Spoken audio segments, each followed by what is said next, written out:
টুম্পা, আমি তোর পছন্দের খিচুড়ি রান্না করেছি। আয় তুই এখানে বস, আমি তোকে মজা করে খিচুড়ি খাইয়ে দেব। মা, তুমি কি শুধু খিচুড়ি রান্না করেছো?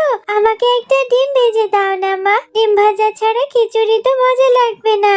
না রে মা, আমি তো ডিম ভাজিনি। ডিম যে ঘরে নেই, কি করে ভাজবো বল? না মা, তাহলে তুমি খিচুড়ি খাও। আমি খাবো না, আমি ডিম ভাজা দিয়ে খিচুড়ি খাবো। জিদ করিস না টুম্পা, এদিকে আয়, আমি খাইয়ে দিলে দেখবি খুব মজা লাগবে। আচ্ছা মা, তুমি এখানে বসো, আমি বাইরে গিয়ে সাধু বাবার শেখানো মন্ত্র পড়ে জাদু দিয়ে একটা ডিমের গাছ নিয়ে আসি। ডিমের গাছ থেকে ডিম হলে তারপর বেঁচে খাবো। আরে টুম্পা, কোথায় যাচ্ছিস মা? দাঁড়া দাঁড়া, তোর মাথাটা একদম খারাপ হয়ে গেছে। এরপর টুম্পা সাধু বাবার শেখানো মন্ত্র পড়তে থাকে আর জাদু করে সে একটা ডিমের বাড়িওয়ালা গাছ তুলে নিয়ে আসে। মা, দেখেছো এই গাছটাতে কতগুলো ডিম? ডিমের একটা বাড়িও রয়েছে। আরে টুম্পা, তুই হাসছিস? তুই দেখছিস না এই গাছটাতে কত বড় একটা ডিমের বাড়ি? তুই এটা কি করলি টুম্পা? এটা তুই কার ঘর তুলে নিয়ে এলি? এখন যে কি হবে?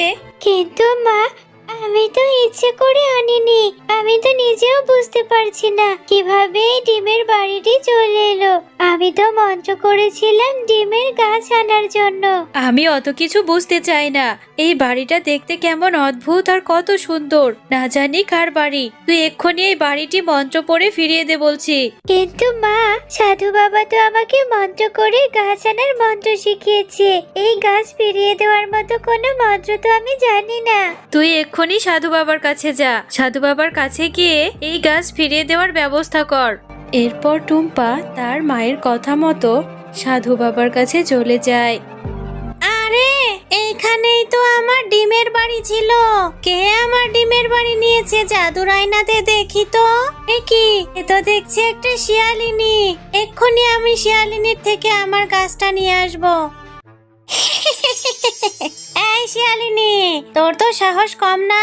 তুই আমার ডিমের বাড়ি কেন তুলে নিয়ে এসেছিস? এর জন্য তোকে শাস্তি পেতে হবে।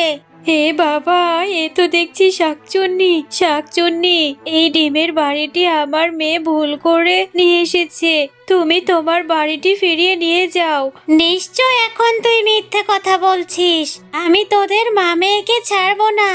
আমি এক্ষুনি এই ডিমের বাড়ি সহ তোকে তুলে নিয়ে যাচ্ছি আমি জঙ্গলে। চল আমার সাথে। এখন এই জঙ্গলের মধ্যে সারা জীবন পচে মরবি, আমার দাসত্ব করবি। সাধু বাবা, আমাকে সাহায্য করুন।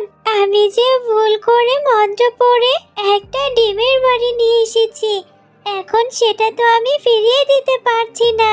আমি সব জানি রে বাচ্চা, ওটা একটা শাকচুন্নির ডিমের বাড়ি। সেই শাকচুন্নি তার ডিমের বাড়ি খুঁজতে তোর বাড়িতে এসেছিল, আর সে তোর মাকে ওখান থেকে উঠিয়ে নিয়ে চলে গেছে। সাধু বাবা, এটা আপনি কি বলছেন? আমার মাকে আপনি ফিরিয়ে এনে দিন। তুমি কেঁদো না, তুমি আমার সাথে চলো। এক্ষুনি আমরা ওই শাকচুন্নির জঙ্গলের মধ্যে যাব। ওখানে গিয়ে তোমার মাকে ফিরিয়ে নিয়ে আসবো। এরপর সাধু বাবা টুম্পাকে নিয়ে সেই জঙ্গলে যায়। শাকচুন্নি, তুমি আমার মাকে ছেড়ে দাও। আমি ভুল মন্ত্র পড়ে তোমার এই ডিমের বাড়িটি নিয়ে গিয়েছিলাম। আমি তোমার বাড়িটি ইচ্ছা করে নেইনি।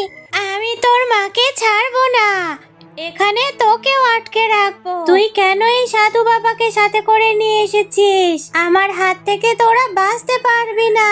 শাকচুন্নি, আমি এখানে তোর সাথে লড়াই করতে আসিনি। এক্ষুনি ওদের ছেড়ে দে বলছি। তুই তো তোর ডিমের বাড়ি বুঝে পেয়েছিস, না হলে কিন্তু তোকে জ্যান্ত জ্বালিয়ে মারবো। সাধু বাবা, আমাকে মেরো না, আমি ওদেরকে ছেড়ে দিচ্ছি। তার সাথে আমার এই ডিমের বাড়িটি ওদের উপহার দিয়ে দিচ্ছি। আমার এই ডিমের বাড়িতে হিরে জহরত ধন সম্পদ সবকিছু পেয়ে যাবে, অনেক ভালো ভালো খাবারও পেয়ে যাবে। আমাকে ছেড়ে দাও।